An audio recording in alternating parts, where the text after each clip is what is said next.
This guitar is absolute junk. All right, so here's how it worked out. I was in a music store and they stopped me and said, hey, you want to see something crazy? And I said, sure. And they went in the back and they pulled this guitar out. So let me tell you what happened. A woman came in their store and said, hey, I'm cleaning out either her house or for her father's house, and said, hey, I have a few items and I want to sell them, just don't need them. And they said it was just a bunch of, really inexpensive items, like a little small practice amp kind of thing like this, and this guitar. So what are you looking at? Well, you think you're looking at a Hagstrom, you're not. This is a 1965 to 67, so early mid 60s, made in Sweden, a Hagstrom guitar body. This is a Hagstrom Viking, and so it's a full hollow guitar. So it's a maple laminate top and back and sides, and it's full hollow with a piece of wood underneath the bridge to hold up the center. With the original pickups, bridge, tailpiece, electronics, it looks like everything's original. And then you have what looks like a late 70s, 80s era PV neck. This is a PV guitar neck where the guy put a Hagstrom logo on it. Let's show you that for fun.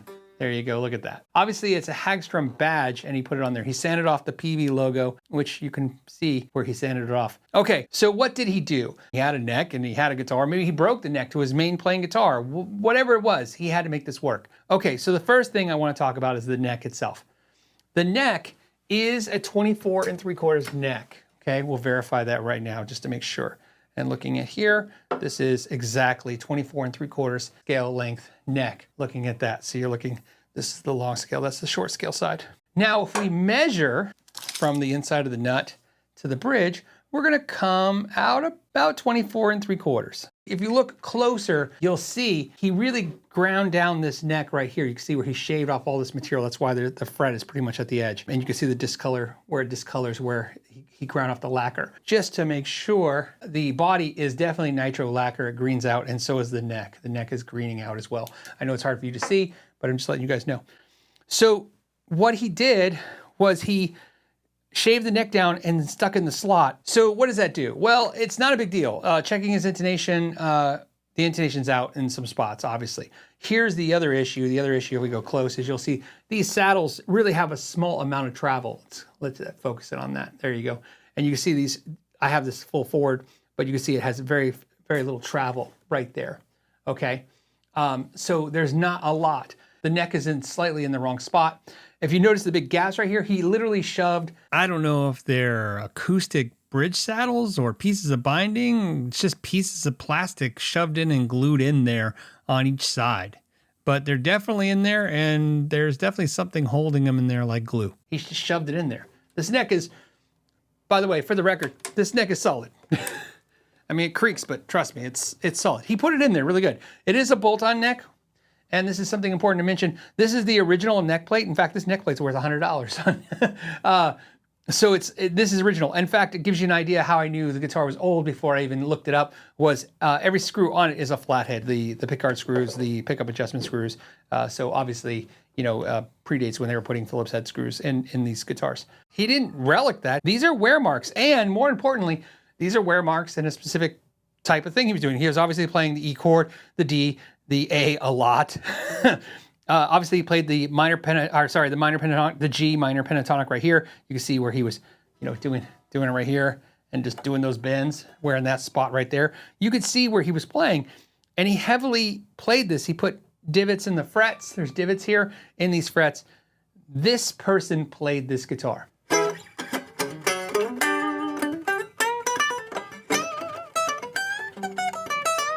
It just feels good.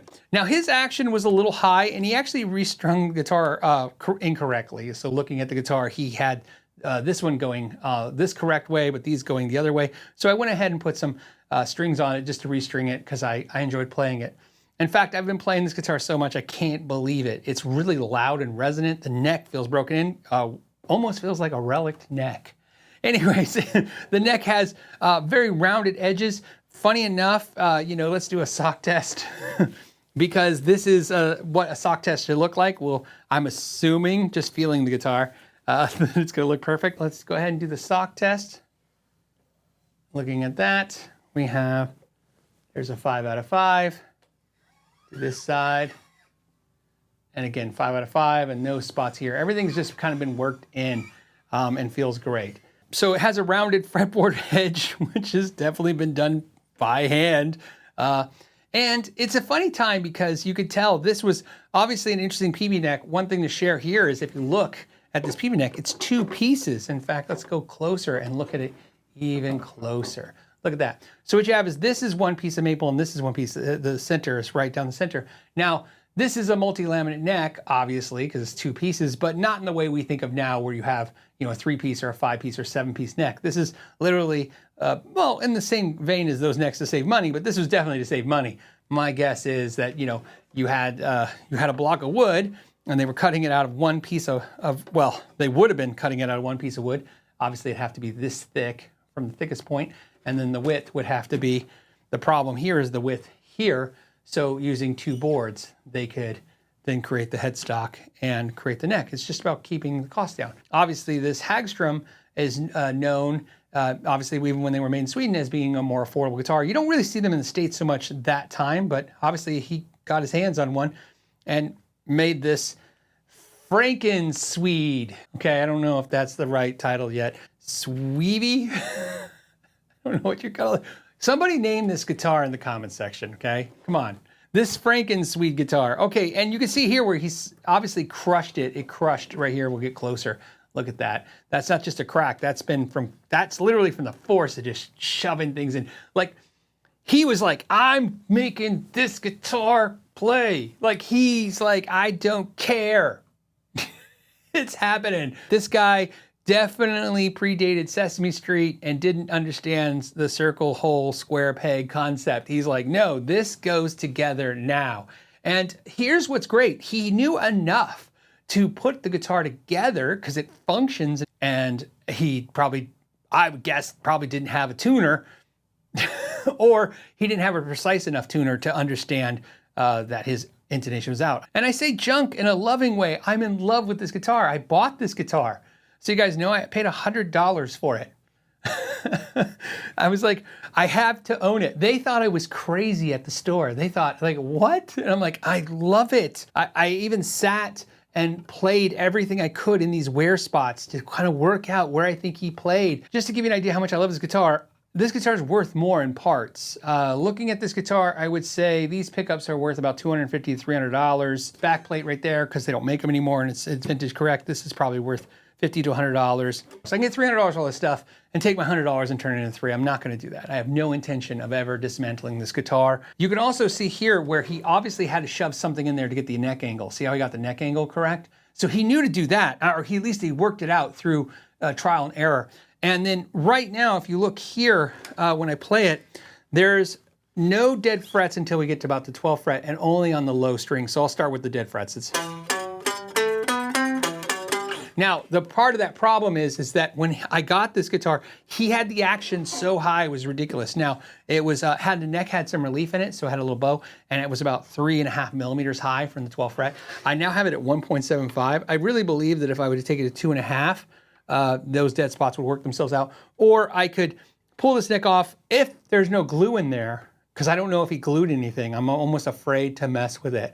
I really want this like a museum piece to be intact for what it is. So I could adjust that, or to be honest, I could just raise this bridge a little bit.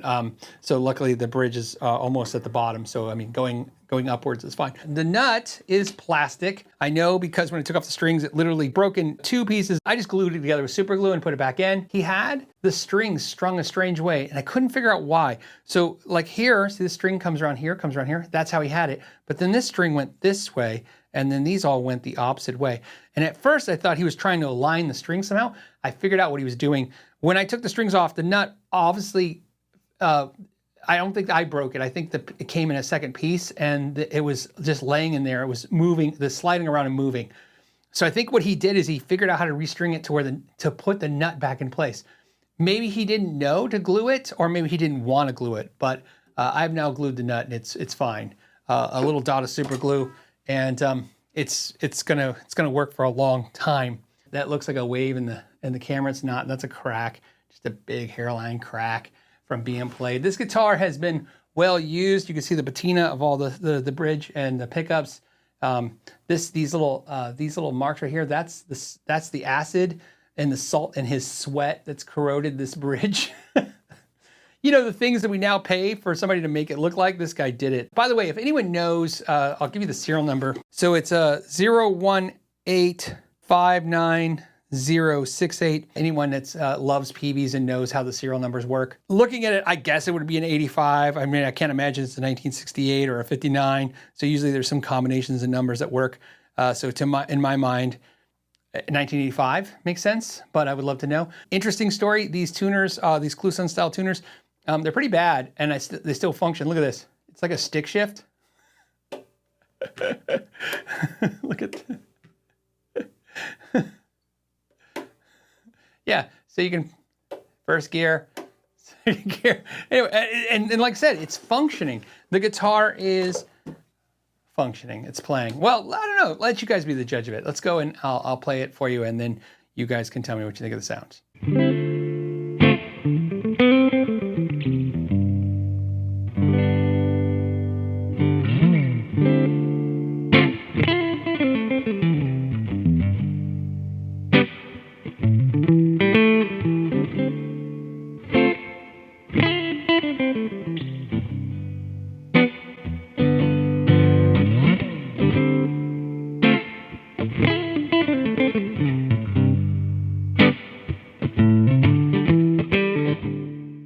Now what I want to do is go to the middle position, play a little bit of the middle position, and then we'll see, you know, how that sounds. Here we go.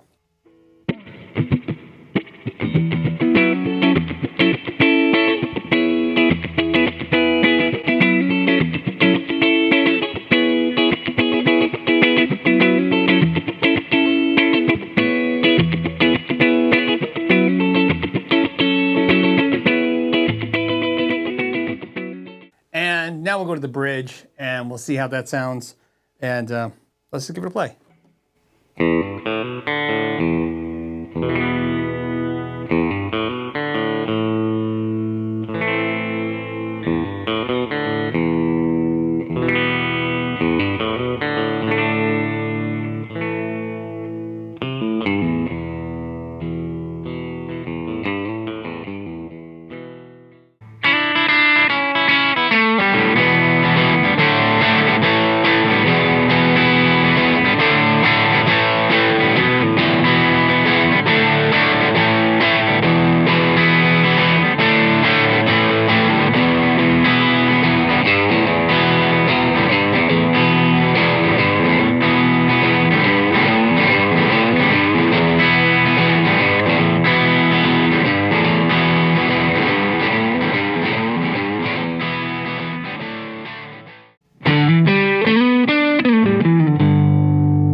I don't know what drew me to this guitar. I literally thought about it when I was playing it. I want to make fun of this guitar.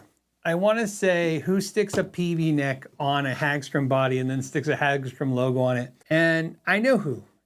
Someone who wanted to play guitar really bad. And I don't know why that matters to me or why I felt the need to share it with you guys, but I do. And I just want to say it's a great guitar. You know, it's funny to me, doing as many deep dives as I've done, going through guitars as intimately as I have. You know, at the end of the day, if a guitar just speaks to you, it speaks to you. And I guess it doesn't matter how good or bad it is. This guitar has many flaws. And but overall, it works. It's the perfect example of what we talk about on the podcast sometimes, like parts casters. Somebody assembled this guitar. They put it together with all of its character flaws and issues, but ultimately it's stood the test of time. It's staying together, it's playing, it sounded good, and you know, it's working. I hope you enjoyed this video. I hope you enjoyed it because it was a little different than the other videos. Like I said, let me know what you think of the guitar. Am I silly? Is this just junk? Is that what it is? You know, is it junk, or is it, you know, a mutt guitar that's just really cool? I don't know. Let me know in the comments. Fight it out amongst yourselves. As always, I just want to thank you guys for your time. Till the next time, know your gear.